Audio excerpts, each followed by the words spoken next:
ছোট্ট একটা গাঠুরি বেঁধে বেলাল আসছে। হযরত আবু বকরের সামনে দাঁড়ায় বলে, আবু বকর বিদায় দাও, মদিনায় আর থাকবো না। কেন রে বেলাল, কি জন্য মদিনায় থাকবে না? কিসের অভাব, কিসের কষ্ট? কেউ কি তোমাকে ব্যথা দিয়েছে, না তোমাকে মেরেছে, নাকি তোমার কোনো অভাব আছে? বলো, বাইতুল মাল থেকে মাসিক বেতন দিয়ে দিব। বেলাল বলে, আবু বকর রে, আমার যে অভাব, কোনোদিন কি সেই অভাব পুরা করে দিতে পারবা? বলো রে বেলাল, তোমার কিসের অভাব? বলে, আবু বকর, আমি আজান দিলে নবী নামাজে আসতো। বলো, এখন আজান দিলে কি নবী নামাজে আসবে? আবু বকর বলতেছে, বেলাল রে, তুমি কি নবীরে ভালোবাসো, আমরা কি ভালোবাসি না? বেলাল বলে, আবু বকর, তুমিও ভালোবাসো, আমিও ভালোবাসি। শোনো গো আবু বকর, তোমরা নবীজি রওজা শরীফ দেখলে সহ্য করতে পারো?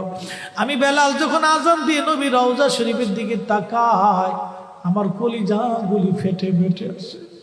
আমি বরদাস্ত করতে পারি না, সহ্য করতে পারি না, করতে পারি না রে আবু বকর, বিদায় দাও, আমি চলে যাব।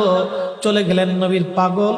সিরিয়ার দামেস্কে যাওয়ার পরে কিছুদিন পরে নবীজি স্বপ্ন দেখায়, কিরে বেলাল, এটা কেমন জুলুম? কতদিন হলো তোমার কণ্ঠের আজান শুনি না। বেলাল রে, তোর কি মন চায় না আমি নবীর জিয়ারতে আসতে? বেলাল আয়, আমি নবীর জিয়ারতে আয় রে বেলাল আয়, কতদিন হলো তোমার কণ্ঠের আজান শুনি না। স্বপ্ন যখন নবীজি দেখাইছে, এ মুসলমান, হযরতে বেলাল সুদূর সিরিয়ার দামেস্ক থেকে পাগলের মতো দৌড়াইলেন, পাগলের মতো ছুটে আসলেন। যখন মদিনাতে আসলেন, তখন তাহাজ্জুদের সময় চলতেছিল। তাহাজ্জুদের সময় চলার সময় হযরত বেলাল রাদিয়াল্লাহু আনহু কাঠের জালি দিয়ে তখন রওজা শরীফ ঘিরে রাখা ছিল। ওই জালির পাশে বসে বসে, জালির সঙ্গে মাথা ঠেকাইয়া নবীর পাগল বসে বসে গুনগুন গুনগুন করে কাঁদে আর বলে, হুজুর, আপনি আসতে বলেছিলেন, গোলাম এসে হাজির হয়েছে। নবী গো, আজান দিতে বলেছেন, আমি আজান দিলে আপনি আগে নামাজে আসতেন, এখন আজান দিলে কি নবী আপনি নামাজে আসবেন? হুজুর, এখন আজান দিলে কি আপনি নবী নামাজে আসবেন? নতুন মুয়াজ্জিন আসছে আজান দেওয়ার জন্য, এসে দেখে নবীর মুয়াজ্জিন বেলাল কাঁদে। ডাক দেখে মদিনাবাসী, শুনছো, নবীর মুয়াজ্জিন ফিরে এসেছে, বেলাল আসছে, বেলাল ফিরে আসছে। এই কথা শোনার পরে সব সাহাবী ঘর থেকে বের হয়ে দৌড়ায় এসে দেখে বেলাল কাঁদে। সাহাবীরা বলে, বেলাল আজান দাও, কতদিন হলো তোমার কণ্ঠের আজান শুনি না। বেলাল আজান দাও, কতদিন হলো আজান শুনি না রে বেলাল। বেলাল বলে, সাহাবীরা রে, আমি আজান দিলে কি নবী নামাজে আসবে বলো? সালমান ফারসি রাদিয়াল্লাহু আনহু ডাক দেখে, সাহাবীরা, আমাদের কথায় বেলাল আজান দিবে না, তোমরা যাও দেখো হাসান আর হুসাইন দুইজন ঘরের মধ্যে আসেন। ইমাম হাসান হুসেন রাদিয়াল্লাহু আনহুমা যদি বলে, তাহলে বেলাল অবশ্যই আজান দিবে। সালমান ফারসির পরামর্শে সাহাবীরা দৌড়ায় গেলেন। বর্তমান 7 নম্বর গেট বাবু সালাম বরাবর একটা মসজিদ আছে, মসজিদে আলী। এটাই ছিল হযরত ফাতেমা রাদিয়াল্লাহু আনহার বাড়ি। এই বাড়িতে দৌড়াই যাওয়ার পরে ইমাম হাসান হুসেইন রাদিয়াল্লাহু আনহুমা দুইজনকে নিয়ে আসা হলো। দুইজনকে নিয়ে আসার পরে হযরত ইমাম হাসানকে দেখতে আমার নবীর মতো দেখা যাইতো, চেহারাটা রাসূল করিমের চেহারার মতো ছিল।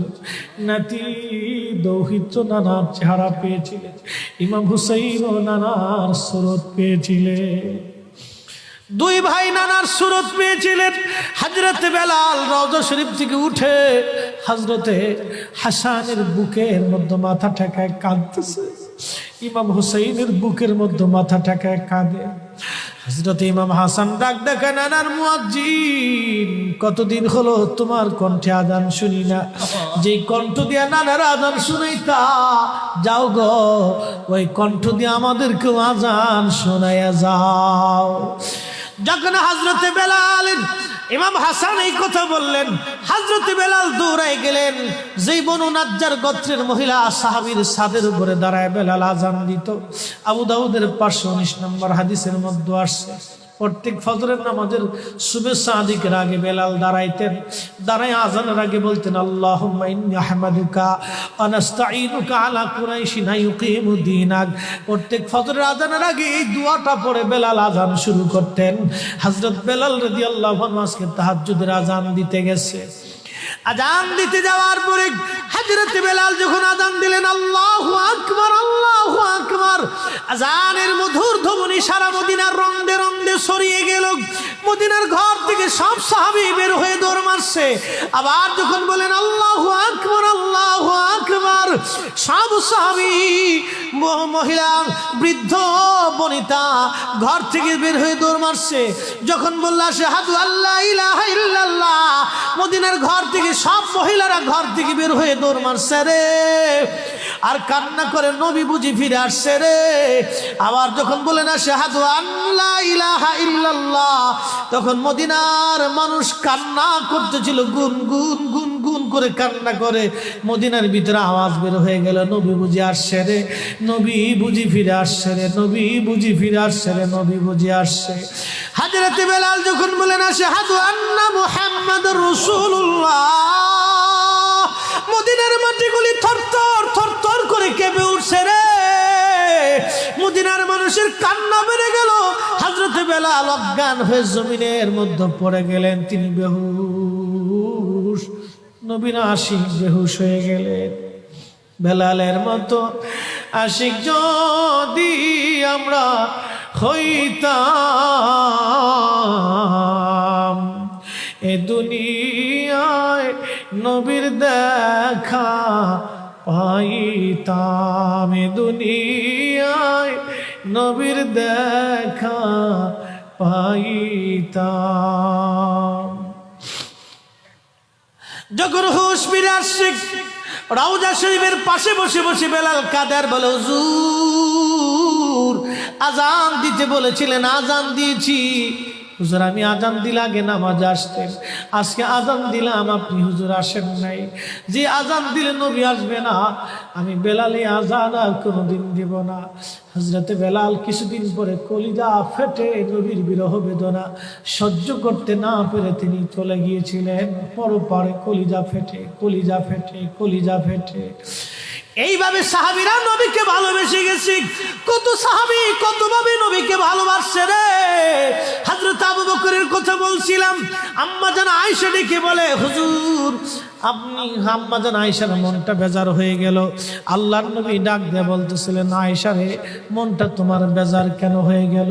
আম্মা জান বললেন, হুজুর দিনের জন্য আমার আব্বা জান সব সম্পদগুলি বিলীন করে দিয়েছে, ভালোবেসে আপনার সঙ্গে আমার বিবাহ শাদী দিয়েছে। ইয়া রাসূলুল্লাহ, ভাবছিলাম আপনি আমার আব্বা জানের কথা বলবেন, যে আকাশের তুল্য নেক আমার আব্বা জানের আমল নামায় আছে। আল্লাহর নবী ডাক দেখো, আয়েশা রে তোমার আব্বা জানের এক রজনীর আমল যদি এক পাল্লায় দাও, আমার উম্মতের সব উম্মতের আমল যদি আর এক পাল্লায় দাও, আমার আবু বকরের এক রাত্রে আমলের ওজনের সমান হবে না।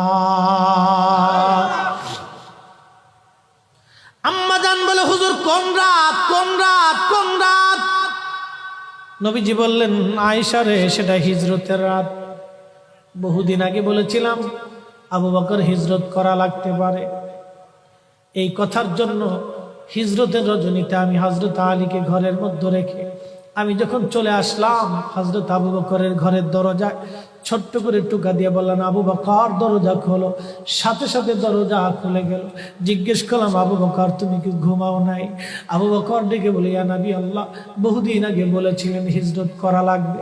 হুজুর ওই দিন রজনী থেকে অদ্যবধি রজনীতে আমি কোনো রাত্রের জন্য বিছনায় পিঠ লাগাই নাই। আপনি নবীর অপেক্ষায় দরজার সাথে ঠেস মেরে দাঁড়ায় আমি জেগে থাকি, কখন আপনি আসবেন, কখন আপনি আসবেন, কখন আপনি আসবেন। আপনি যখন রাত্রিবেলা আসবেন আমি ঘুমাবো, আপনি ডাকবেন, কাফেররা টের পাবে, আপনাকে কষ্ট দিবে। হুজুর একটা রজনীর জন্য আমি বিছনায় পিঠ লাগাই নাই, আপনি নবীর অপেক্ষায় দাঁড়ায় রয়েছি, দাঁড়ায় আসি, দাঁড়ায় আসি, আমি ঘুমাই না। আয়েশা রে এই রজনী আল্লাহর কাছে এত ভালো লাগছে, এত ভালো। আরে সাহাবী আবু বকর নবীকে ভালোবেসে নবীর অপেক্ষায় দাঁড়ানোর জন্য, নবীর জন্য দাঁড়িয়ে থাকার জন্য, নবীর জন্য দাঁড়িয়ে থাকার জন্য আল্লাহ এত বড় প্রতিদান দিয়ে দিলেন, এত বড় বেনিফিট দিয়ে দিলেন, এত বড় বেনিফিট, এত বড় বেনিফিট, এত বড় মর্তবা, এত বড় মর্যাদা নবীর জন্য, নবীর জন্য, নবীর জন্য, নবীর জন্য, নবীর জন্য। সাহাবীরা নবীর জন্য দেওয়ানা, নবীর জন্য জীবন দিতেন। নবীর জন্য সংসার করতেন, নবীর জন্য ব্যবসা করতেন, নবীর জন্য ঈমান আনতেন, নবীর জন্য জীবন দিতেন, নবীর জন্য যুদ্ধে যাইতেন, নবীর জন্য আমল করতেন, নবীর জন্য কোরআন বুঝতেন, নবীর জন্য ঈমান আনতেন। আল্লাহ চিনেছে নবী দেখে, আল্লাহ বুঝেছে নবী দেখে, আল্লাহ চিনেছে নবী দেখে, ঈমান এনেছে নবী দেখে, কোরআন বুঝেছে নবী দেখে, কোরআন মেনেছে নবী দেখে।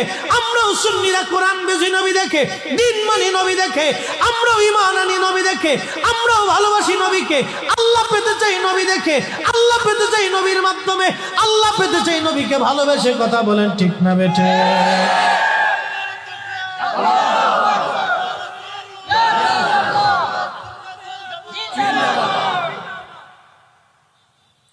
আমাদের কাজ নবী দেখে, নবী দেখে, নবী দেখে। আমরা নবী নবী করলে ওরা কে বেদাতি, বেদাতি, বেদাতি। আল্লাহর উপরে নবীরে উঠাই দিচ্ছে। আমরা বলে আল্লাহর উপরে নবীরে উঠাইছি। তাহলে আবু বকরকে যায় জিজ্ঞেস করো, আবু বকর আপনাকে যখন রসুল বলল, আপনি আবু বকরকে যায় জিজ্ঞেস করেন, আবু বকর রসুল যখন বলল সাহাবীরা আমার কাছে তিনটা জিনিস প্রিয়, 1 নম্বরে নামাজ, 2 নম্বর সুগন্ধি, 3 নম্বর আমার বিবিগণ। তখন আবু বকর কেন বলেছিল, হুজুর আমার কাছেও 3টা জিনিস প্রিয়। 1 নম্বর আপনার নূরানি চেহারা মোবারকের দিকে তাকিয়ে থাকা আমার কাছে প্রিয়। 2 নম্বর আমার জীবন যৌবন সহায় সম্পদ মাল সাবানা আপনি নবীর কদমে কুরবানি করা আমার কাছে প্রিয়। সুবহানাল্লাহ। আসতে কেন? তাহলে আবু বকর কি কোরআনের আয়াত পড়ে না? ইন্না সালাতি ওয়া নুসুকি ওয়া মাহইয়ায়া ওয়া মামাতি লিল্লাহি রাব্বিল আলামিন। আমার জীবন, আমার সালাত, আমার নামাজ, আমার জিন্দেগি, আমার পুত্র, আমার সহায়, আমার সম্পদ, আমার জীবন, আমার স্ত্রী, আমার সংসার, আমার সব আল্লাহর জন্য।